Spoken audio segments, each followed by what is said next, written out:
दोस्तों good morning. आज हम पढ़ते हैं फीडबैक सिस्टम। फीडबैक सिस्टम क्या होता है? जैसे मान लो कोई सिस्टम है, उस सिस्टम में अपन ने कोई भी इनपुट डाला और जैसे ही हमने कोई इनपुट डाला तो उस इनपुट की वजह से आउटकम आएगा और वो आउटकम इनपुट पे क्या इफेक्ट डालेगा, वही है फीडबैक सिस्टम। तो फीडबैक सिस्टम का मतलब समझ गए कि जो आउटपुट आपने अपने सिस्टम में इनपुट डाला, उसका जो आउटपुट आया वो आउटपुट अपने इनपुट डाला उस पर क्या इफेक्ट डालेगा, वो होता है फीडबैक सिस्टम। और ये फीडबैक सिस्टम होता है दो टाइप का, एक होता है पॉजिटिव फीडबैक सिस्टम और एक होता है नेगेटिव फीडबैक सिस्टम। अब नेगेटिव फीडबैक सिस्टम अपनी बॉडी में जो मोस्टली फीडबैक सिस्टम होता है वो होता है negative feedback system. Most of जो सिस्टम होते हैं वो इस नेगेटिव फीडबैक सिस्टम पे ही काम करते हैं अपनी बॉडी में। और ये होता क्या है, जैसे मान लो जो इनिशियली अपन ने इनपुट के रूप में कोई स्टिमुलस दिया, जो स्टिमुलस उस स्टिमुलस का रिवर्स या फिर अपोज करेगा, ये नेगेटिव फीडबैक सिस्टम। जो इनिशियल स्टिमुलस दिया ना उसका अपोज करेगा, वो नेगेटिव फीडबैक सिस्टम होएगा। और जो इनिशियल स्टिमुलस का एनहांसमेंट करेगा या फिर सपोर्ट करेगा, वो होएगा पॉजिटिव फीडबैक सिस्टम। तो इनिशियल स्टिमुलस का रिवर्सल नेगेटिव और सपोर्ट पॉजिटिव। अब रिवर्सल का अपन एक एग्जांपल लेके देखते हैं। जैसे मान लो अपने पास कोई पेशेंट आता है, अपन ने उस पेशेंट में आईवी फ्लूइड लगाया। अब आईवी फ्लूइड उस पेशेंट में अपन ने लगाया तो क्या होगा, आईवी फ्लूइड लगाने की वजह से अपनी वो ब्लड का जो वॉल्यूम है वो वॉल्यूम बढ़ जाएगा। और वॉल्यूम बढ़ने से जो mean arterial pressure MAP, IV fluid लगाने से मीन आर्टेरियल प्रेशर बढ़ जाएगा। अब मीन आर्टेरियल प्रेशर जो बढ़ेगा तो वो अपनी बॉडी के जो बैरो रिसेप्टर्स है उन बैरो रिसेप्टर्स पे स्ट्रेच डालेगा और बैरो रिसेप्टर को स्टिमुलेट कराएगा। तो बैरो रिसेप्टर स्टिमुलस को इंक्रीज करेगा। ये मीन आर्टेरियल प्रेशर बढ़ गया और बैरो रिसेप्टर स्टिमुलस इंक्रीज हुआ। अब ये बैरो रिसेप्टर स्टिमुलस इंक्रीज होने से होता क्या है, अपना जो सिंपैथेटिक एक्टिविटी है वो सिंपैथेटिक एक्टिविटी कम होती है और पैरासिम्पैथेटिक जो एक्टिविटी है वो पैरासिम्पैथेटिक एक्टिविटी बढ़ जाती है। ठीक है, जिससे मीन आर्टेरियल प्रेशर वापस से कम हो जाता है। तो इनिशियल जो अपन ने स्टिमुलस दिया था वो मीन आर्टेरियल प्रेशर बढ़ रहा था और अपना जो आउटकम है वो मीन आर्टेरियल प्रेशर को घटा रहा है।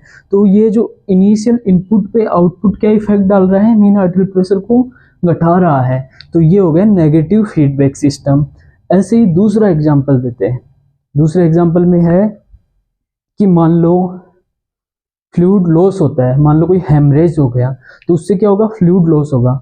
फ्लूइड लॉस होगा तो ब्लड वॉल्यूम कम होएगा और अगर ब्लड वॉल्यूम अपना कम होता है, ब्लड वॉल्यूम कम होता है तो मीन आर्टेरियल प्रेशर है वो भी ब्लड वॉल्यूम के साथ कम हो जाएगा।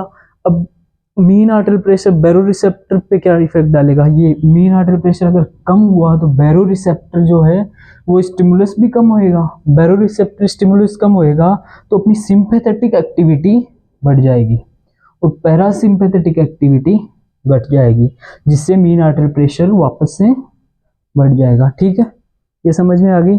और एक एग्जांपल और लेते हैं, जैसे अपने हाइपोथैलेमस है। हाइपोथैलेमस में थायराइड रिलीजिंग हार्मोन निकलता है। ये हाइपोथैलेमस से थायराइड रिलीजिंग हार्मोन निकलता है। वो थायराइड रिलीजिंग हार्मोन पिट्यूटरी में थायराइड स्टिमुलेटिंग हार्मोन को रिलीज करवाता है, TSH को पिट्यूटरी से रिलीज करवाता है।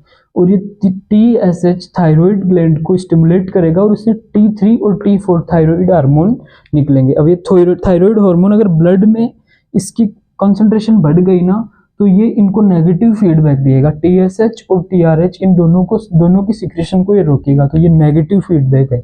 और अगर ये T3 और T4 अगर घट गए, मतलब इनकी कंसंट्रेशन डिक्रीज हुई तो ये TSH और TRH दोनों को पॉजिटिवली स्टिमुलेट करेगा।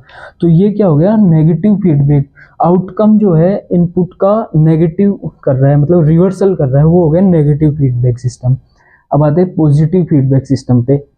अपनी बॉडी में पॉजिटिव फीडबैक सिस्टम कुछ जगह होता है और ये पॉजिटिव फीडबैक सिस्टम सपोर्ट होता है, एनहांसमेंट ऑफ इनिशियल स्टिमुलस, वो होता है पॉजिटिव फीडबैक सिस्टम। इसमें क्या होता है, इसको एक ट्रिक से याद कर लो, कुछ ही है जैसे क्लैप्स, इससे याद कर लो कहाँ कहाँ पॉजिटिव फीडबैक सिस्टम होता है। ये चीज़ें पूछते हैं कि पॉजिटिव फीडबैक सिस्टम कहाँ कहाँ होता है, तो इसमें क्लैप से याद कर लो। क्लैप से सी के मतलब क्लोटिंग कैस्केड और calcium induce calcium release, clotting cascade और calcium induce calcium release. L का मतलब LH सर्ज और लैक्टेशन, LH सर्ज और लैक्टेशन। ए का मतलब एक्शन पोटेंशियल, पी क्ले, पी एस क्लेप्स है ना, तो पी से पार्च्यूरेशन, ठीक है, और एस से सोक, सोक में कौन सा, अनकम्पेंसेटेड सोक, विशियस साइकिल जो चलता है ना अनकम्पेंसेटेड सोक में, वो पॉजिटिव फीडबैक सिस्टम होता है। ठीक है, थैंक यू सो मच।